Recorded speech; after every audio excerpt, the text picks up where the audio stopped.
nilagay ko na pala yung gabi muna. Tapos, lagay muna natin tong kamote. Nilagay ko na yung unang gata.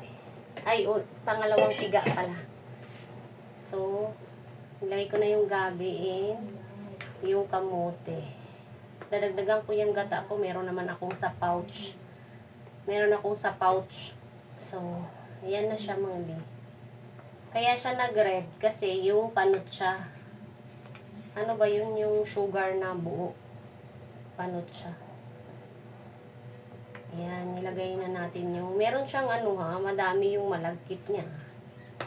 Mga 2 kalahating takal siya. So, ganyan lang natin siya mga bi. Then, cover again. Cover. Later naman.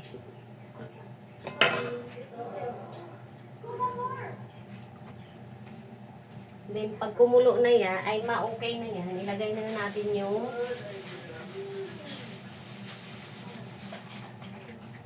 ito yung unang piga. So, nagdagan natin siya ng siya. Kukumam, meron akong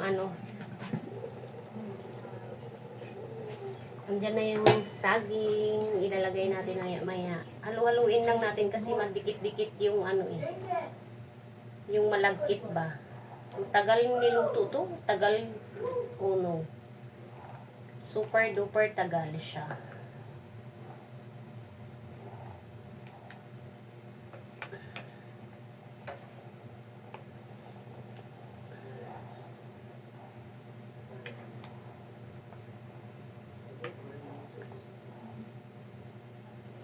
Luto na yung gabi. Inuna ko kasi ayaw kong overcook yung kamote. Masarap yung pa lang siya.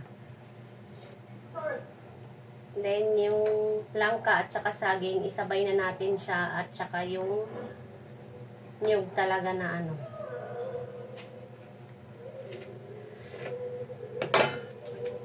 titikman ay lagyan natin siya ng brown sugar. Yan talaga gamit ko. Brown sugar mga di.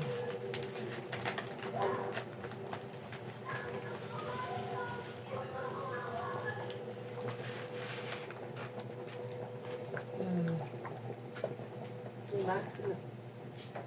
Pag nagluto tayo ng ginatan, ang gastos. Yung gata pa lang is 35.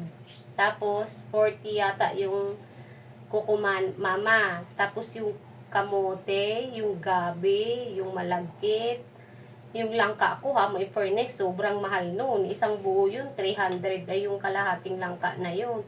300 na yun. Ito, nasa to? 200. Ito karami. 200 na yan mga besh. So, paano ang saging? Diba? Hindi ganun kadali.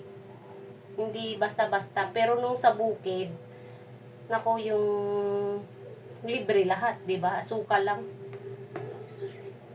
So, yun. Ito talaga yung original na ginataan namin. Ganito talaga. Ito talaga yung pinagmamalaki kong ginataan na super duper sarap. Promise. Para sa akin Hindi, maano kasi ako sa pagkain. Sobrang, alam niyo yung mahilig ako sa malasa talaga. Pag itong ginataan na to, niluto, tapos may magbibenta, palagi akong bibili, sinasabi ko na. Basta yung ganito ayoko yung may bilo-bilo. Tsaka sago. Yan. So, later naman mga bi. Kasi masyadong mahaba. Ayan na mga bi, nilagay ko na yung saging, langkain, yung unang piga. Ay, ang ganda ng aking binignit mga besh.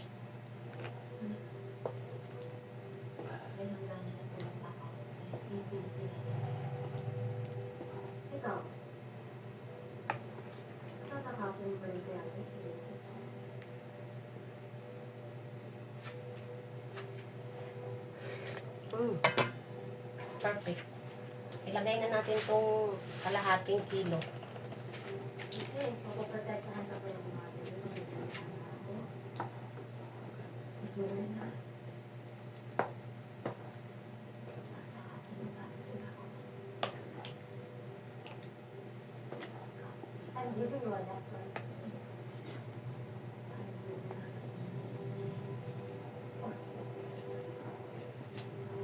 Halo-halo lang mga besh. Ayan na ang aking special ginataan. Meron siyang gabi, kamote, saging, langka, and malagkit na bigas. Then, ibali dalawang nyug yung nilagay ko, kalahating kilong sugar, at saka isang panutsa. Ayan na siya mga biluto na. Ano na lang siya, pain-in pala, hindi paluto. So, bye for now. Thank you for watching. God bless you mga bi. Bye!